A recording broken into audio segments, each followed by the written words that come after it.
Oh, well, look what we have here. So you think you're ready to get better at aviation and more thunder, do you? Well, let's get started. Let's start by resetting how you think about flaps. Most people treat them as simple tools for takeoff and landing. You drop them during your approach, and you retract them after you lift off, and that's it. But in war thunder, flaps are much more useful than that. They are situational performance enhancers. When you deploy flaps, you increase lift, and at the same time, you increase drag. It's a trade-off. That extra lift helps you maintain control at low speeds and tighten your turning circle. But the drag slows you down and drains your energy. This makes you an easier target if you don't manage it properly. Understanding exactly how to deploy flaps and when to retract them is what separates good pilots from great ones. Energy fighting and flap timing. Now, let's get into energy fighting. In War Thunder, energy is life. Your airspeed and altitude are what let you control engagements and decide when to attack and when to disengage. A common mistake is deploying combat flaps at the start of a fight and leaving them extended.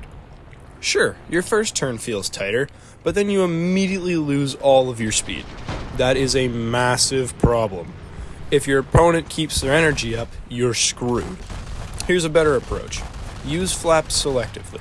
Let's say you're in a turn fight with an enemy who has a similar energy base than you. You start a climbing spiral. As your speed drops and you're about to lose lift, deploy combat flaps just for a moment, a brief moment. Just enough to keep your nose tracking the target. Once you stabilize, or complete your maneuver, retract them.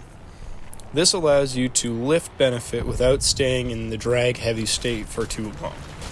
Practice this in test flights or custom battles, something like that. Make one tight turn with flaps extended, then one without. You'll feel how much speed you lose, and mastering this timing is key to staying dangerous even in prolonged engagements. Instant lift pop. In other words, the pro move. Next is one of my favorite tactics, the instant lift. Sometimes you need a quick burst of little energy. Maybe you're nose up on a target and you're seconds away from stalling, or you're pulling out of a vertical climb and your elevators just can't keep up with your nose level. In these moments, try this. Tap your flaps.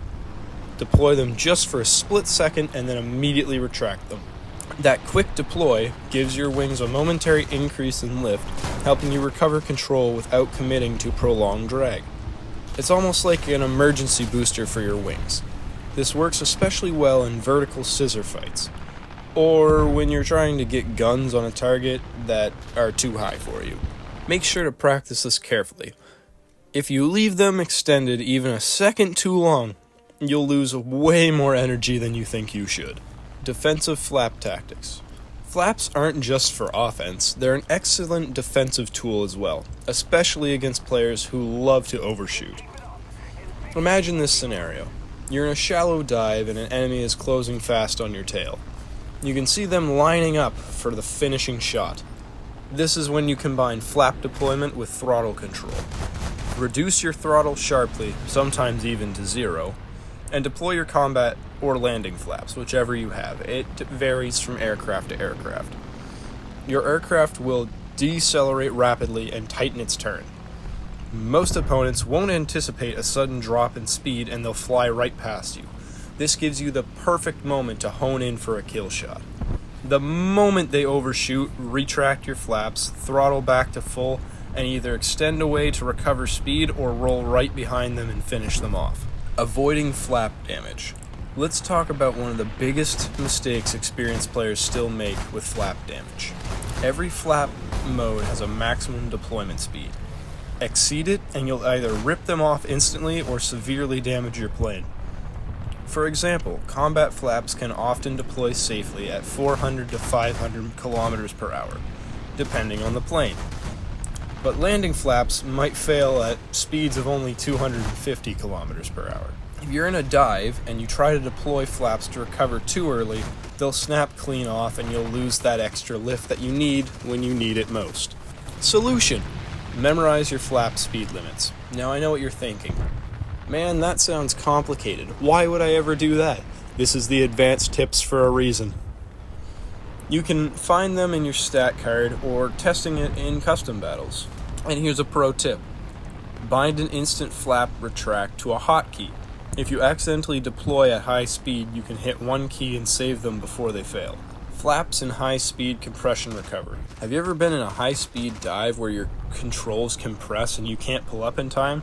Deploying flaps in this scenario can give you a sudden increase in lift that helps you pull out of the dive. Be aware, this is a last resort maneuver. You're already moving at dangerous speeds. If you deploy landing flaps while going 700 kilometers an hour, they're gone.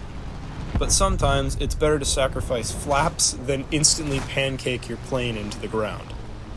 Doesn't end well when you explode. Most of the time, sacrificing flaps is a way better option than sacrificing your entire plane. Flap and angle control.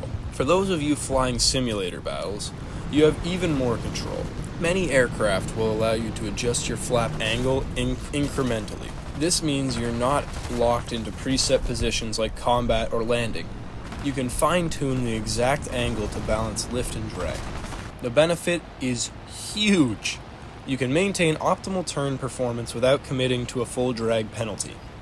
If you're serious about sim, spend time in test flights to find the sweet spot of where your plane turns the best, but doesn't lose all of its speed. Aircraft-specific flap behavior. Remember, every plane is different. American fighters like the F-6F Hellcat or the P-51 Mustang have flaps that tolerate higher speeds and provide excellent lift. Japanese fighters like the A6M0 have extremely effective flaps for tight turns, but you have to watch your airspeed very carefully because you'll bleed energy stupid fast. German Bf-109s often have automatic combat flaps that deploy in certain conditions, which can catch you off guard if you don't monitor them. Soviet planes tend to have limited flap effectiveness or fewer settings, so you need to rely more on energy management with them, which is why me, being a Soviet player, I do mostly diving runs rather than dogfights. The more you fly a specific nation, the more you'll get the feel for when and when not to use your flaps. Practice and mindset. The last piece of advice is about mindset. Flaps are not a crutch. You can't leave them extended the entire game. They're a situational tool, like an extra gear you engage only when you need it. The best way to master them is practice. Here's what you can do after this video. Load up a test flight with your favorite plane, practice deploying combat flaps mid-turn, then retracting them as soon as you stabilize. Try defensive throttle cuts with flap deployment to force overshoots, and experiment with high-speed dives and controlled flap taps to see how quick your plane responds to them. Over time, these actions will become second nature to you, and you'll dominate the skies like it's nobody's business. If you found this advanced flap guide helpful, do me a favor, hit that like button so more pilots can find this video. Subscribe if you want to keep improving your War Thunder skills. I've got so much more in-depth tutorials coming out. And I'd love to hear from you. Drop a comment. What's your favorite plane, and what flap tactics work best for you? I read every comment, and your questions help shape the future of my guides. Until next time, fly smart, keep your energy high, and I'll see you in the skies.